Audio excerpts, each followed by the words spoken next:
Hey guys, my name is Jen. I'm the founder of Always and Forever, and I am here this Thursday evening with my ZZ. I've got my crew all next to me. We've got Lucy, we've got Louie over there, we've got Lena, and we've got George all hanging out on the couch this Thursday evening. And really, I just wanted to jump on. I haven't caught up with you guys in a while. I am on every single morning for those of you who wake the pups up with me. And really, I try to share what's going on with the rescue, but I get distracted because there's very, very cute dogs. And sometimes I get distracted now on the couch too.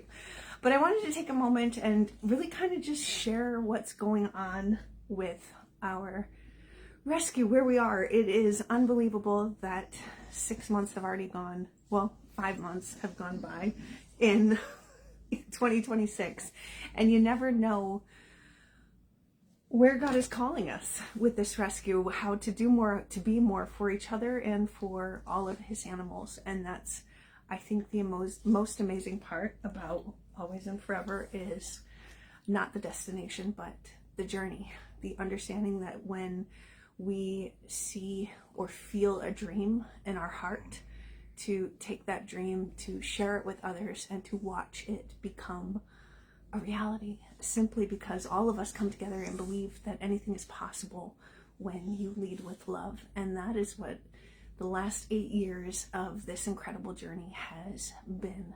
It has been the courage to try, the courage to fail, the courage to share those failures with others in the hopes that others don't make the same mistakes we did, but also that we build these to build a foundation of a future that we know we can create, right? So we started in, for those that don't know the story, we started in 2018, and I shared recently on my personal page the picture of our little red barn. And when I purchased this property in 2017, it was not red, it was gray, and there were no walls in the front. There was no electricity, no water, and it was a horse barn. And the pasture was a little bit overgrazed. I think that's what you call it, because there were actually horses here before I moved here. And it was my mom who suggested we should paint it red because there was a song that we used to sing growing up,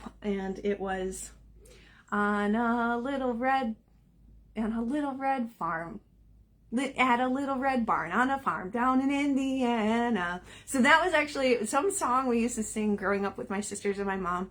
So it was meant to be a little red barn and to match the house that I currently live in on the property. So thanks to my mom, we have our little red barn and the mission and the movement behind it. Now, it did take about a year to renovate it. Of course, I didn't know what the heck I was doing, and I knew nothing about construction, and did everything wrong with it. I actually paid a contractor $10,000 to fix the foundation, and he never did that. He just took the money and left. But you learn from your mistakes, you learn from your failures, and then you do it better the next time that you have the opportunity to do it. And I never would have imagined how much construction like there is in rescue. But you know, so much about that too is a lot of rescues don't have construction, they don't have growth, they don't have some of the challenges that we have, because every single rescue in a shelter is different. You know, we're called to look beyond the reality of which we live in, because we want our animals to have more. And the only way we know how to save more animals is if we have the space to do it. So we are constantly growing, we are constantly stepping outside our comfort zone and pushing ourselves to believe that it's possible, to believe that what others are too scared to try, we are called to step forward and be that difference. I know, right? I'm gonna get to the point, because what happened is in 2026, we had done our financials, looked at everything from 2025, and after, you know, going through the audit and everything, we've spent over $739,000 in outside medical care. Now, what does that mean? That doesn't even include preventatives. That doesn't even include internal staff. We are talking every single vet bill that Always and Forever paid that went to external vets, $739,000 in 2025 alone. And that's just all funds that is invested in private clinics, in, private practices, out of state medical centers. So gone, poof, gone. All of that had to be spent, though, to save the dogs and cats that were in our care at the time lives. And every single penny was worth it because we didn't have an in-house medical program. So in 2026, it came a very long dream of ours to have some type of infrastructure where we had a medical program came to life. He's going to bite me. And while we were kind of looking at our numbers, I'm just going to do this so I don't get bit. My cats bite me, my dogs don't. We were looking at our numbers, and we have about 300 animals in our care on a daily basis, give or take. But for many of you who know us, we have a ton of long-term, forever fosters, things like that, or dogs that just aren't adopted quickly. And that's why we have sanctuary in our name for a reason, because we will never put an expiration on their life just because they've been with us so long. And what we fight, and so many shelters fight, is like that length of stay. LOS is the acronym that people use, to where kind of dogs and cats go crazy if they're in a shelter too long. So what do? We redefine, we reimagine our rescue, and we make our shelter as much of a home like as possible, so that if they are with us years, they're not waiting to be loved, they're not waiting to live. We take them on boat rides, we take them out for pup cups, we take them to do all this. I know I started to deviate from that point, but what we realized, and you just bit me, that is just inappropriate. George, you get the boot. George, you're done. So what we realized was that while we have quite a large number of animals in our care, even with one veterinarian on staff, that's not going to be a daily basis of fulfilling a full-time position for one vet, because our animals have been with us so long. So it's not necessarily every single day a new animal comes in, a new animal's sick. And so we realized we had the opportunity to not only help our animals, but to help other rescue animals, as well as to help the community. And that is how our vet rescue center, vet rescue collaboration, VRC, I'm getting distracted because I'm very much aware that he's probably going to bite me in a moment. Our VRC was born under the realization that what we have, what we build, what we have structured and learned, and all the things that could have helped us 8 years ago when we were super new, super struggling, or a year ago when we were a larger rescue without a medical center, without veterinarians, and open that up to other rescues to help them.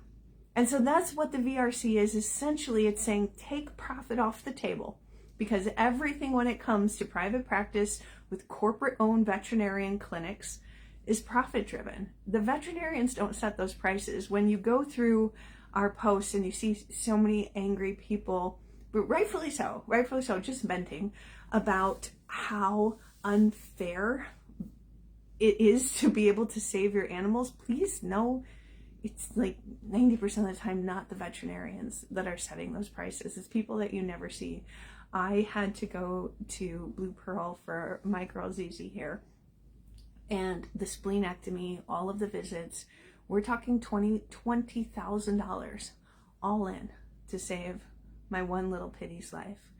And there are so many people on this earth that adore their animals just as much as I love her, that don't have the opportunity to save them. And Z would have died. She absolutely would have died if that mass had erupted on her spleen, and she would have bled out. And so when you are faced as an individual with impossible odds, to where love doesn't pay the bills and love doesn't, write the check or get you the credit approved, one thing that we have done, which is why our medical expenses were so high for the past, whatever years, is because we would be that bridge. A family would go to an ER, and then the emergency vet would reach out and say, there's a family here, they need help, they can afford it. Can you take this animal in your care and, give them a chance to live? Now, the way the law works, we cannot legally take an animal and cover and provide medical care for them unless they're our property. And it's awful to say that, but that's the way it is under the law. So we would require the owner to surrender to us, and then they would apply back. And if they're a good home, they'd get their dog or cat back. But it was never a matter of cost to us. It was, can we find a way to help? And so it's not that we have excess funds, you guys. We don't have millions in the bank sitting there. We have millions of dreams, and we have a vision of a future that we know is going to change thousands upon thousands of lives, as well as help so many other rescues in the community too. But it takes funds to do that. It takes incredible faith to say, we might not know how we're going to do it, but we're going to figure it out and find a way. And so last year, all of those expenses just soared because we were stepping in and filling a gap to keep these animals that had loving homes too, that had family members. I shared on our post today, for those of you that remember little Maggie, the beautiful little basset hound, she was purchased from Petland. Now, we don't support that, but not everybody understands where animals from Petland come from, or pet, whatever store that you buy an animal from. And I don't even know what they're called anymore, but you walk in there and you pay $4,000 and you walk out with some pedigree, and it likely came from a puppy mill. 2 days after Maggie was purchased from Petland, she broke with parvo. There's no recourse where the law where we can sue the breeder. We weren't the ones that bought them, but Maggie had a loving family that brought her to Blue Pearl and they spent $8,000 to try to save her, and then they were tapped out. They couldn't get any more credit. They had no more funds. They were a recently retired couple. There was no excess. There was no more for them to tap into for her. And we stepped in and we said, okay, let's bridge this gap. And we shared this publicly with everyone.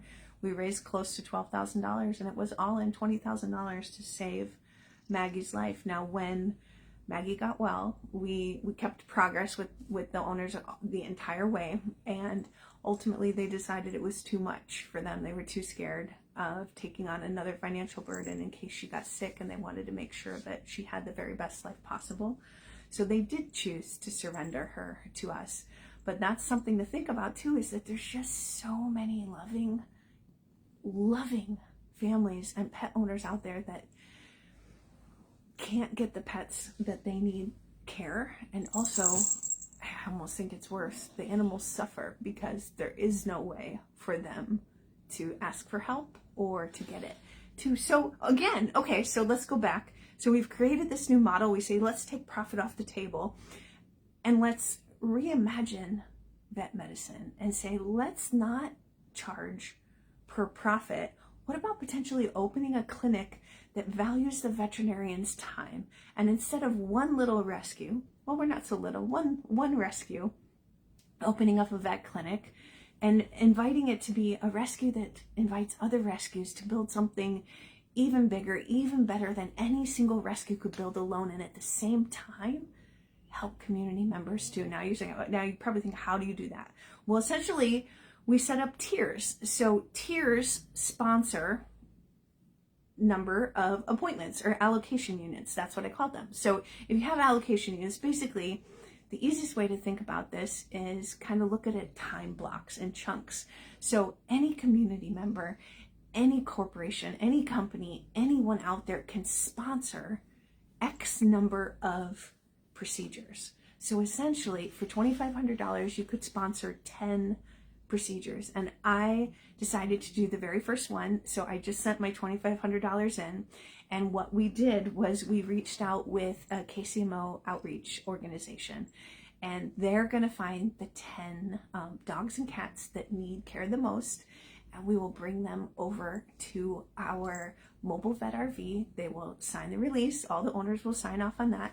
And our veterinarians will be able to give care to 10 animals that otherwise wouldn't be able to be seen by a veterinarian. And that's the special part. It's literally all of us coming together and saying, we can do what we can in whatever way we can to help those who need it the most. And one very important thing is, Always and Forever will never be an outreach type of rescue. We're not in the streets. We're not doing the amazing work that The people that are meant to do that, do that. Why? Because we're meant to inspire in the way that we do. How do we do it? We take care of the dogs at each of our barn. We take care of the cats. We share the joy, we share the love, and we inspire people to look at kennels differently. So that's the really cool part, is that we all have so many amazing different attributes to give to this world.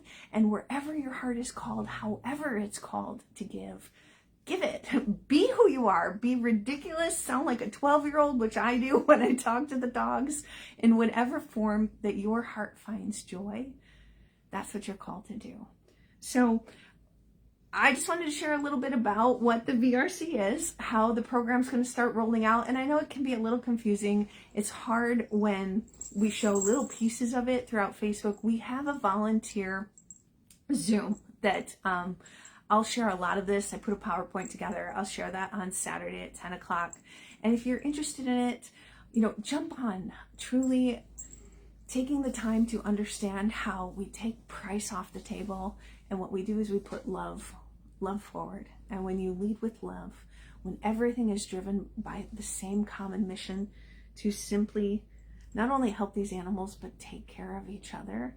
Tomorrow we have our amazing staff bring their animals in for vaccines. We're going to do so much more with the community, and all of it is simply driven by saying we're all souls.